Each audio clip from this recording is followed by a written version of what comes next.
नमस्कार मित्रांनो, सुस्वागतम. तू ही रे माझा मितवा या मालिकेच्या आजच्या भागामध्ये आता इशूने जे डेकोरेशन केलेलं असतं तर अर्णवला ते काही पटत नाही. म्हणजे त्याला गणूबाप्पाविषयी खूप असा राग असतो. म्हणून तो ऑफिसमध्ये गणूबाप्पाची आता मागी गणेश जयंती साजरी करून देणार नसतो, पण ईश्वरी करते म्हणून तो डेकोरेशन तोडतो. तर आता अर्णव रागाने ईश्वरीला म्हणतो की तसेही फार दिवस तुझ्या या ऑफिसमध्ये राहिलेले नाही.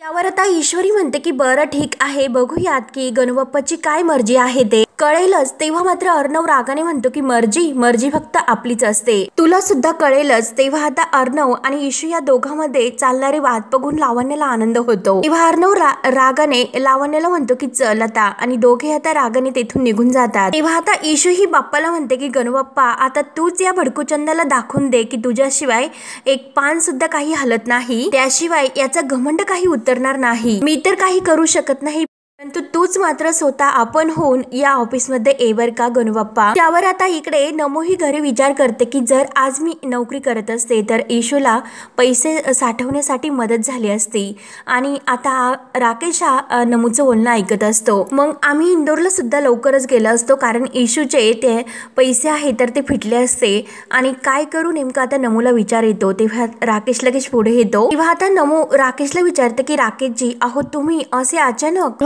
आता खोटारडा राकेश म्हणतो की अहो बाहेरूनच जात होतो, नेमकं तुम्ही काय असं गात होतात का, आवाज माझ्या कानावर पडला म्हणून ऐकण्यासाठी मी लगेच इकडे आलो. त्यावर आता हसून नमू म्हणते की अहो राकेशजी मी गात नव्हते, तर मी हसून स्वतःचीच बोलत होते. त्यावर आता राकेश लगेच म्हणतो की नम्रताजी अहो पण तुम्ही खरंच छान गातात बरं का, मी ऐकलं तुमचं मागच्या वेळेस गात असताना गाणं, जेव्हा तुम्ही कपडे वाळत घालतात ना तेव्हा गुणगुणतात. अगदी खरं सांगू का, तुमचं हे गाणं ऐकून मला माझ्या बहिणीची आठवण आली. त्यावर आता नमो विचारते की काय हो तुम्हाला बहीण आहे, तर राकेश म्हणतो की आहे ना, ही होती आणि हुंड्यासाठी तिच्या नवऱ्याने तिचा जीव घेतला, ते सुद्धा एक कारण आहे, म्हणून मी गरजू मुलींच्या केसेस लढत असतो. आणि तुमचा आवाज एकदम माझ्या बहिणीसारखा आहे, एकदम मंजूळ आणि सुरेख. तेव्हा नमो म्हणते की अहो मी गाणं शिकलेले आहे, मग तुम्ही एक काम करतात का, कुठेतरी मला गाण्याची नोकरी मिळवून देतात का. मात्र राकेश मनात विचार करतो की हिला नोकरी जर मिळवून दिली तर मी माझ्या लाडक्या जिलेबीला इंदोरला जाण्यासाठी मदत करू, चल हट. तेव्हा आता नमो पुन्हा विचारते की राकेशजी सांगा अहो नोकरी मिळवून देऊ शकतात का. तेव्हा राकेश लगेच म्हणतो की अहो नमोजी गाणं हे आनंदासाठी गावं, पैशासाठी नाही, पण तरीही तुमचा आग्रह जर असेल तर नक्की मी प्रयत्न करेल, पण त्या अगोदर मात्र तुमच्या आत्याची परवानगी घ्या, काही प्रॉब्लेम व्हायला नको. तर नमो म्हणते की हो हो येतो मी, असं बोलून राकेश आता दरवाजात थांबतो. तर आता नमो विचारत पडते की आत्याची परवानगी. तेव्हा राकेश आता नमोकडे बघत विचार करतो की ह्या दोन्ही बहिणी अगदी भोळ्या आहे, काही जरी सांगितले आणि यांना पटून तर ते देताच येतं. त्यानंतर मात्र आता अर्णव रागाने घरी येतो आणि तो कोट वगैरे काढत असतो. तर अंजली म्हणते की अरे अरे अर्णव जरा शांत, काय झालं रे इतकं रागवण्यासाठी. तेव्हा आता अर्णव रागाने म्हणतो की ती मिस इंदोर आल्यापासून रोज काही ना काही घडतं. तर आता अंजलीला हसू येतं. अंजली म्हणते की मिस इंदोर म्हणजे ईश्वरी का. तर अर्णव रागाने म्हणतो मग आजीला मी मिस इंदोर म्हणतात का ताई, तू काय विचारते. अगदी वैतागून तो हे सर्व बोलतो. तर आता लगेच अंजली विचारते की अरे इतकं वैतागून तू बोलू नको, काय झालं बरं इतकं. त्यावर आता अर्णव म्हणतो की अगं सगळं काही तुझ्यामुळे झाले. आणि तू वर विचारते की काय झालं. अंजली म्हणते की काय माझ्यामुळे, अरे मी काय केलं, आल्याला तू लगेच माझ्यावर का घसरलास, मला का बोलतोस. तेव्हा आता अर्णव म्हणतो की तुला काय गरज होती ऑफिसमध्ये येऊन तिला म्हणजे मागी श्री गणेश जयंती साजरी करण्यासाठी, तिला आणखीन म्हणजे सपोर्ट देण्यासाठी तू तिला का परवानगी दिली. तुला माहिती आहे का, तू जेव्हा ऑफिसमधून निघाली तर तिचं लगेच डेकोरेशनची तयारी सुरू झाली, आणि ते पण मला न विचारता. त्यावर आता अंजली म्हणते की मी काय कुणाला फार एनकरेज केलेले नाही, आणि जरीही एनकरेज केलेलं असेल अरे चांगलीच गोष्ट आहे, आणि ती मुलगी सुद्धा चांगलीच गोष्ट करते. त्यावर आता अर्णव म्हणतो की वा नाईस, आता माझ्याच घरामध्ये राहून तू तिची वकिली करशील का. त्यामुळे ताई मी तुला आता शेवटचं सांगतो की ती फक्त माझी एम्प्लॉय आहे, त्यामुळे तू तिला स्पेशल ट्रीटमेंट देणं बंद कर. तर अंजली म्हणते की अरे मी काही तिला स्पेशल ट्रीटमेंट वगैरे देत नाही,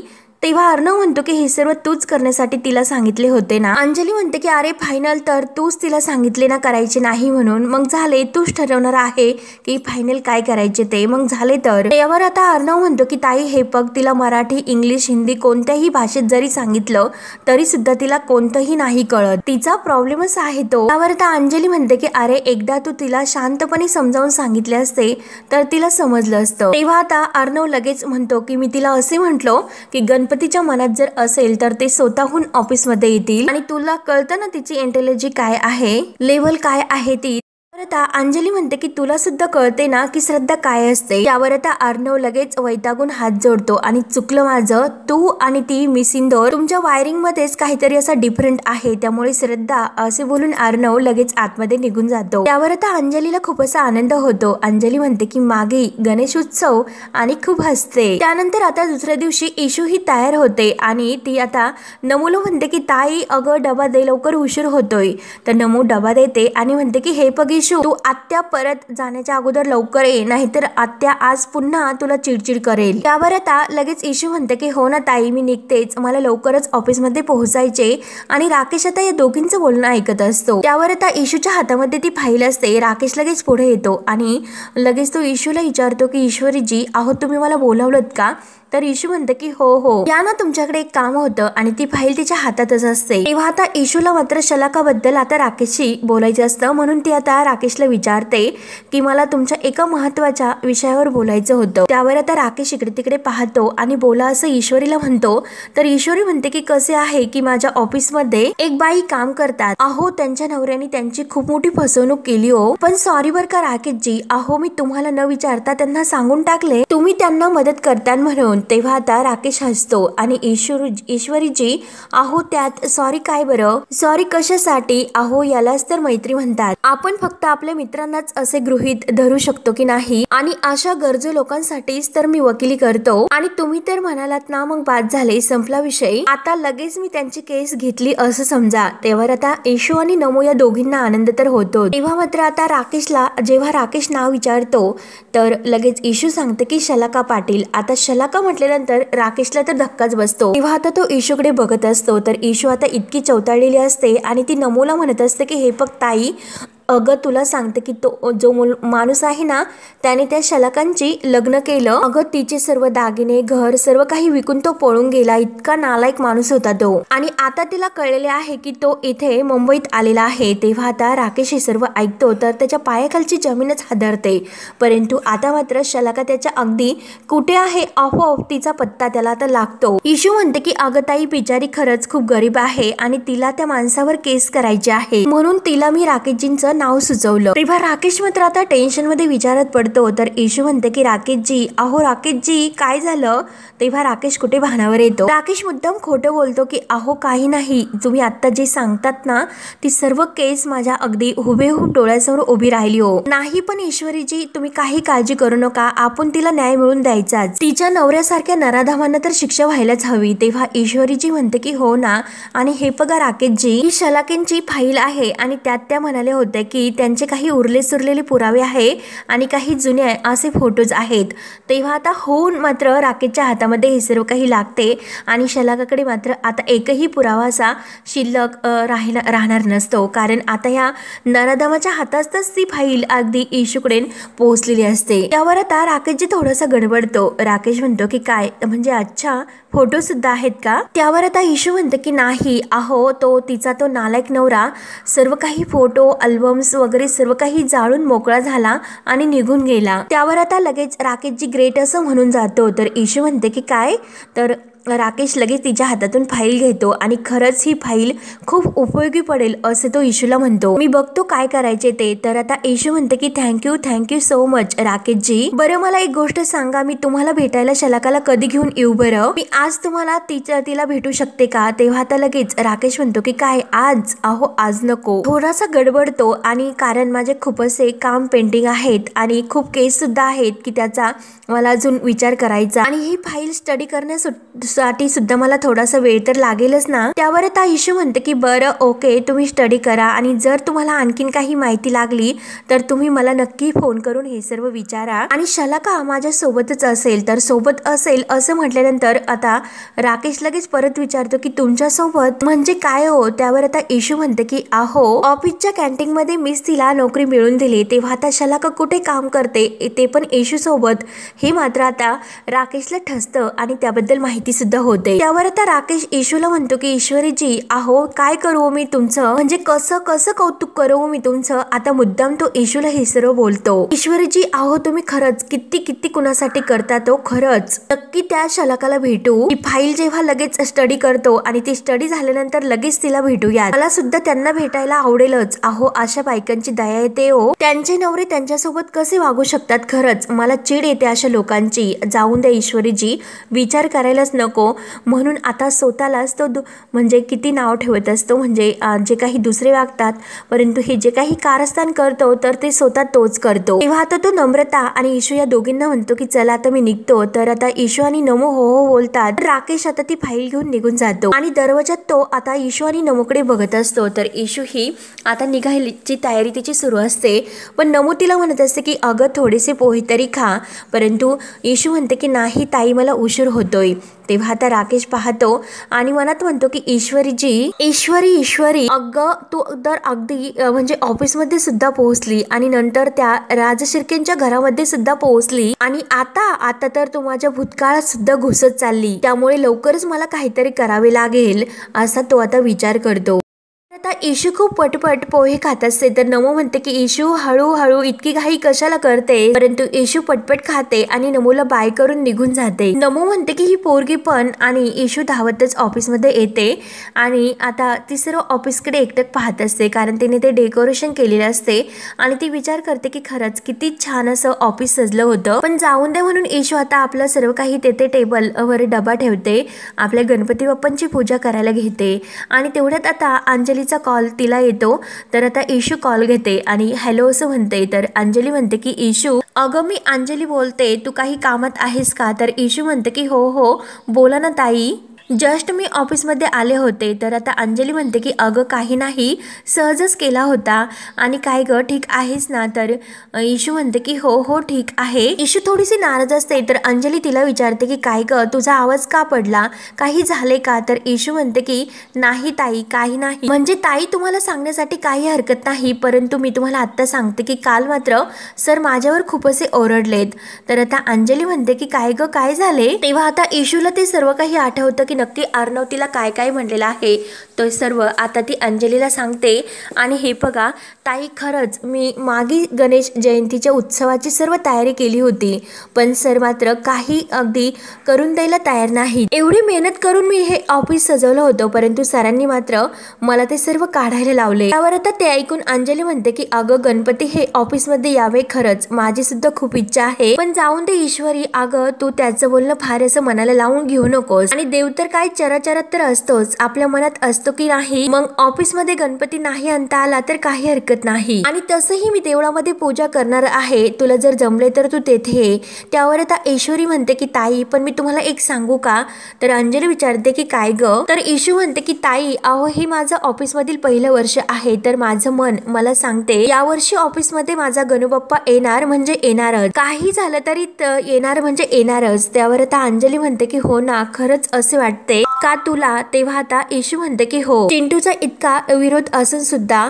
तेव्हा आता इशू म्हणते की ताई अहो, आणि तेवढ्यात मात्र एक तो मुलगा आहे तो ऑफिस मधील, तर तो इशू जवळ येतो आणि इशूला म्हणतो की ईश्वरी सरांनी तुला चेंजिंग रूम मध्ये बोलवलं. तर इशू म्हणते की बरं जाते, आणि अंजलीला म्हणते की ताई मी ठेवते फोन कारण मला सरांनी बोलावलं. त्यावर आता अंजली म्हणते की हो बरं बाय. तेव्हा फोन ठेवल्यानंतर मात्र अंजली खरंच ईश्वर खूप खुश होते, आणि खरंच ईश्वरीची श्रद्धा किती निरागस आहे. खरंच तिच्या ह्या श्रद्धेला तिचा गणबाप्पा धावून येईल का खरंच, म्हणून अंजली ही इशू बद्दल विचार करत असते. त्यानंतर आता इशू ही तेव्हा अर्णवच्या कॅबिन मध्ये येते, तर समोर पाहते तर काय डोक्याला हातच लावते, कारण आता समोर जे मॉडेल असतात म्हणजे नक्की 5-6 जण ते असतात आणि ते अगदी उघड्या अंगावर असतात. तर इशू अगदी पाहते आणि तोंड ओळवते आणि अरे भगवान, आणि तोंड वळून म्हणते की बेशर्मीची तर हद्दच झाली. परत त्या सर्व मुलांना ती म्हणते की सॉरी सॉरी भैया, अहो मला खरंच माहिती नव्हतं की तुम्ही असे उघडे आहात म्हणून. त्यावर आता अर्णव पाहतो. अर्णव लगेच म्हणतो की मिस ईश्वरी देसाई फ्रॉम इंदोर. अर्णवने मात्र आता मुद्दाम हे सर्व केलेलं असतं. तर आता ईशू डोक्याला हात लावते आणि हा भडकू चंदजी सुद्धा इथेच आहे वाटतं. त्यावर आता अर्णव म्हणतो की अहो मिस ईश्वरी फ्रॉम इंदोर, इकडे बसलो मी. त्यावर आता ईशू लगेच आपल्या तोंड म्हणजे एकीकडून जे मुलं असतात तर तिकडून ती आपल्या हातातील डायरी अशी आपल्या चेहऱ्याकडे धरते आणि ती अर्णवकडे अगदी त्या म्हणजे मुलांकडे लक्ष सुद्धा न जाता अर्णवकडे येते. आणि ईशूला आता खूप असं टेन्शन येते. तर आता अर्णव म्हणतो की हे बघा ईश्वरीजी, मी तुम्हाला आज एकच काम देतो आणि ते लक्ष देऊन अगदी ऐकायचं आणि ते काम अगदी परफेक्ट झालं पाहिजे. तेव्हा आता ईशूने मात्र ती डायरी आपल्या एका बाजूने धरलेली असते, म्हणजे त्या मुलांच्या बाजूने, आणि सरांना म्हणते की हो सर. ईशू म्हणते की अहो सर मी काम करते, पण त्या अगोदर मात्र तुम्ही ह्या सर्व मुलांना कपडे घालायला देतात का? अहो एसी खूप आहे, त्यांना थंडी वाजत असेल. तर आता अर्णव चिडतो की जस्ट शट अप, जे सांगतो ते सर्व तू ऐकून घे, कारण ह्या सगळ्यांचे जे काही मेजरमेंट घ्यायचे तुला, म्हणजे माप घ्यायचे आहे. तेव्हा आता ईशू तर अगदी आश्चर्याने वळून त्या सगळ्यांकडे पाहत असते आणि इतकी घाबरते आणि म्हणते की काय मला घ्यायचे? तर आता अर्णव म्हणतो की हो यस तुलाच घ्यायचे आहे. तर ईशू म्हणते की अहो पण सर मी. तर आता अर्णव विचारतो की मी म्हणजे काय, तुलाच घ्यायचे आहे? तू तर फॅशन इंडस्ट्रीमध्ये काम करते ना आणि हाच तुझा जॉब आहे ना? तर आता ईशू म्हणते की अहो पण सर त्यांना काय वाटेल? तर आता अर्णव म्हणतो की काय वाटेल, ते तर मॉडेलच आहे, यू आर प्रोफेशनल आणि त्यांना ही सगळ्याची सवय आहे, त्यामुळे कमॉन लगेच तू सुरुवात कर. तुझ्याकडे फक्त 20 मिनिटं आहे आणि 20 मिनिटात तुला हे काम पूर्ण करायचे आहे आणि 20 मिनिटात हे काम पूर्ण झाले पाहिजे. या सगळ्यांचे मेजरमेंट मला म्हणजे लगेच पाहिजे. त्यावर आता ईशूला खूप असं टेन्शन येते, कारण आता ह्या मुलांचे कसं घ्यायचं तिला काही कळत नाही. नक्की ती आता एकटीच्या डोक्यामध्ये प्लॅन येणार असतो. ती विचारच करत असते आणि तिचा चेहरा पूर्ण पडलेला दिसतो. तर अर्णव विचारतो की काय झाले, चेहरा का पडला इतका? आणि काय सकाळी ते इंदोरी पोहे खाऊन नाही आली का तू? शेव जिरावन काय मिस इंदोरी? परंतु आता ईशू अगदी शांत असते, तिला टेन्शनच आलेले असते, कारण आता इतक्या सगळ्या मुलांचे माप कसे घ्यायचे. तर आता अर्णवला थोडंसं हसू येतो. अर्णव म्हणतो की तुझी ही कंडिशन जी काही आहे ना ती बघून मला नाही वाटत की 20 मिनिटात तुझे हे काम पूर्ण होईल म्हणून. आणि चल 5 मिनिटं मी तुला आणखीन एक्स्ट्रा देतो. मला ह्या 25 मिनिटामध्ये सर्वांचे मेजरमेंट हवे आहे, ते पण विदाऊट मिस इंदोरी फ्रॉम ईश्वरी देसाई. तर लगेच आता ईशूला टेन्शन येते. ईशू म्हणते की अहो पण सर मी कसं हे करू शकते? तेव्हा मात्र आता लगेच अर्णव रागाने उठतो आणि रागावूनच म्हणतो की हे बघा ईश्वरी देसाई, आणि तुला ही जमणार नसेल तर तुला माहितीच आहे की 1 लाख कॅश, त्यामुळे कम ऑन क्यूक. परंतु आता ईश्वरीला खूप असे दडपण येते. तेव्हा तिचं पुन्हा ते लक्ष त्या मॉडेलकडे जातं आणि ती पुन्हा चेहरा वळवते आणि तिला इतकी भीती वाटत असते की नक्की आता इतक्या ह्या सर्व उघड्या असणाऱ्या मुलगांसमोर मी कशी जाऊ. तेव्हा ती विचार करते की 12 की ढेर, आता मात्र मी काय करू, कसं आता हे सर्व मॅनेज करू. त्यानंतर मात्र इकडे आता राकेश ती फाईल घेऊन येतो आणि ह्या शलाकाचं मात्र आता ईश्वरीच्या ऑफिसमध्ये असणं हे खूप माझ्यासाठी धोक्याचं आहे. त्यासाठी नक्की मला काहीतरी करावे लागेल. ईश्वरी माझी होईल किंवा जेव्हा होईल, परंतु तोपर्यंत मला हिच्यासाठी काय करावे लागेल. तेव्हा त्याला खूप टेन्शन येते आणि तो आता टेन्शनमध्ये दारूची बॉटल घेतो आणि दारू घेत असतो आणि ठरवतो की नाही काही झालं तरी शलाका आणि ईश्वरजी एका ऑफिसमध्ये काम करायला नकोत. तेव्हा आता शलाकाला जावंच लागेल असे तो आता ठरवतो. तेव्हा आता ईशूला इकडे फार असं टेन्शन येते. ती म्हणते की अरे भगवान, हा म्हणजे भडकूचंद मला काही पण काम करायला सांगतो आणि हे एवढे मुस्कांडे कुठून उभे करून आणले माहिती नाही. समोर ते अगदी उघडे उभे आहे. नक्की आता मी काय करू, कसं हे सर्व मॅनेज करू. ईश्वरी काहीतरी दिमाग मात्र चालवतो. असं काहीतरी कर की ज्या करून हे काम सुद्धा होईल आणि नोकरी सुद्धा सोडावी लागणार नाही. तेव्हा मात्र आता त्यातील एक मॉडेल मुलगा म्हणतो की मॅडम घेतात ना तुम्ही आमचे मॅनेजमेंट, कारण आम्हाला फॅशन शोला जायला उशीर होतो. त्यावर आता ईशूला आणखीन टेन्शन येते. ईशू विचार करते की आता नेमकं मी काय करू. तेव्हा आता दुसरा मुलगा विचारतो की अहो एवढंच काम आहे, मग तुम्हाला इतका वेळ का लागतो मॅडम. तेव्हा आता ईशू म्हणते की सॉरी सॉरी भैया, घेते बरं का, मी तुमची माप घेते. त्यावर आता इशूला आणखीन टेन्शन येते. इशू विचार करते की आता बहुतेक मला हे माप घ्यावेच लागेल की मी काय करू. इशू इशू अगं काहीतरी डोकं वापर. एवढ्यात मात्र आता तिच्या डोक्यामध्ये एक कल्पना येते आणि ती लगेच खुश होते. म्हणजे आता त्याच मुलांकडून ती अगदी सोप्या पद्धतीने काम करून घेणार असते. तिचं काम सुद्धा पूर्ण होणार असतं आणि आता अर्णव सुद्धा तिला काही नोकरीवरून काढू शकणार नसतो. तेव्हा आता तो मॉडेल मुलगा विचारतो की अहो मॅडम काय झालं, चला ना. त्यावर आता इशू म्हणते की हो आलेस ना. तेव्हा इशू लगेच हातामध्ये ते माप घेण्यासाठी सर्व काही घेते साहित्य आणि लगेच म्हणते की भैया भैया इकडे या. तर एक मुलगा पुढे येतो परंतु इशू मात्र त्याच्याकडे अगदी ढोकून सुद्धा बघत नाही. आपलं तोंड इकडे वळवते आणि अगदी पलीकडून त्या भैयाला म्हणते की इकडे ये. तेव्हा मात्र आपलं तोंड इकडे वळवते आणि त्याचं माप घेत असते. तेव्हा तिचा चेहरा तिकडे असल्यामुळे तर ते व्यवस्थित काही करता येत नाही. म्हणून तो मुलगा म्हणतो की मॅडम अहो काय करतात. तिला टेप सुद्धा व्यवस्थित धरता येत नाही. तेव्हा ती मुद्दाम नाटक करते की अहो भैया माझा हात दुखतो खूप, पण ठीक आहे कशी तरी मी एका हाताने ही तुमचं माप घेते आणि तुम्हाला सुद्धा खूप लेट होते ना, सॉरी बर का सॉरी. आणि दुसऱ्या भैयाला म्हणते की या तुम्ही. तर आता दुसरा मुलगा पुढे येतो. तेव्हा आता ईश्वरी त्याच्या डोक्यावरच तो टेप टाकते आणि अगदी तसे न पाहता ते माप घेत असते. तेव्हा आता ही सर्व मॉडेल मुलं आता ईश्वरीकडे पाहायला सुरुवात करतात. परंतु इशू पुन्हा नाटक करते की आई आई ग हात दुखतो. त्यावर आता तो मुलगा पुढे येतो आणि म्हणतो की मॅडम अहो काय करतात तुम्ही. तेव्हा ते सर्वजण हसत असतात. तर इशू म्हणते की सॉरी बर का भैया, अहो ते काय झाले माझा जरा हात जास्त दुखतो, कालच माझ्या हाताला लागलेला आहे, खूप त्याने दुखते, पण ठीक आहे मी घेईल तुमची माप. तर आता तो दुसरा मुलगा म्हणतो की मॅडम तुम्ही राहून द्या, आम्हीच आमचे स्वतः माप घेतो, म्हणजे तसंही आम्हाला लवकर जाता येईल. त्यावर त्या इशूला खूप आनंद होतो. इशू हसते आणि परत म्हणते की नाही अहो नको नको, आमच्या सरांना जर कळलं ना तर ते खूप ओरडतील, या मग इकडे कसं तरी घेते मी. आणि तर आता लगेच तो दुसरा मुलगा म्हणतो की मॅडम अहो तुमच्या सरांना आम्ही नाही सांगणार, द्या बरं इकडे तो टेप. आणि तो मुलगा इशूच्या हातातील तो माप घ्यायला टेप घेतो. त्यावर आता इशूला तेच हवं असतं. इशू म्हणते की बरं पटकन तुम्ही माप घ्या, तोपर्यंत मी फटाफट लिहून घेते. तेव्हा मात्र आता एक मुलगा प्रत्येकाचं माप घेतो आणि नाव काही रोहन आणि शोल्डर वगैरे सर्व काही आता इशू पटपट माप लिहून घेते. तेव्हा इशूने त्यांच्याकडूनच ते काम करून घेतलेलं असतं आणि ती अगदी खुश होते आणि मनात म्हणते की वा भडकुचंद, मी तुझे काम तर करून दाखवले. म्हणून आता इशूला खूप असा आनंद होतो. तर मित्रांनो हा भाग येथेच संपतो. पुढील भागामध्ये इशू ही प्रत्येक माप घेतलेलं असतं आणि ते पण अगदी अगदी करेक्ट बाय करेक्ट. तर आता ती अर्णवला ही सर्व सांगते की सर्व माप मी घेतले, ते पण अगदी ॲक्युरेट. त्यामुळे सर अहो तुम्ही पुढचं काय अवघड काम आहे ते सांगतात ना. नाही म्हणजे अहो सर मला त्रास होईल असं काहीतरी काम तर तुम्हाला सुचलंच असेल. त्यावर आता लगेच अर्णव हा रागाने इशूकडे पाहत असतो. त्यानंतर आता शलाका ही ऑफिसमध्ये येते. मात्र आता त्या शलाकाला तेथे पाहतो आणि शलाकाला बघितल्यानंतर तो आता तोंड आणि वगैरे काहीतरी एका वेगळ्याच मुलाचा वेश घेऊन तेथे आलेला असतो. पाठीमागे आता एक असा सॅक वगैरे मांडलेली असते आणि डोक्यात हॅट वगैरे घालून तोंड बांधलेले असते. म्हणून तो शलाकाच्या पाठीमागे जातो. तर लगेच आता अंजली ही मागून येते आणि त्या राकेशला ती पाहते आणि म्हणते की एक्सक्यूज मी.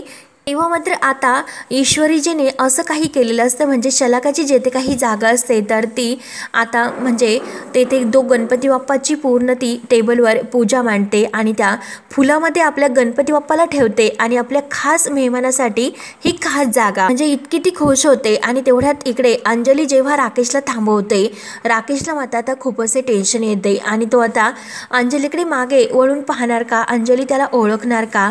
त्यानंतर आता लावण्या इकडे अर्णवचे आणखीन कान भरते की अरे तू काल इतकं सांगितलं तरी सुद्धा आज ती ईश्वरी देसाई पुन्हा तेच आता काम करते, म्हणजे ती तयारी ती करते. सगळ्यांना जमा करून ती मागे गणेश जयंतीच्या ह्या उत्सवासाठी सर्वांना अगदी तयार करते. त्यावर आता ते ऐकून अर्णवला खूप असा राग येतो. आता अर्णव नेमकं काय असं करणार आणि आपल्या इशूचा गणपती बाप्पा तिला आता नेमकं काय साथ देणार आणि आता ह्या ऑफिसमध्ये गणपती बाप्पांचा काय चमत्कार होतो, स्वतः गणपती बाप्पा कसे ऑफिसमध्ये विराजमान होतात हे बघण्यासाठी आपल्या चॅनलला नक्की सबस्क्राईब करा. धन्यवाद.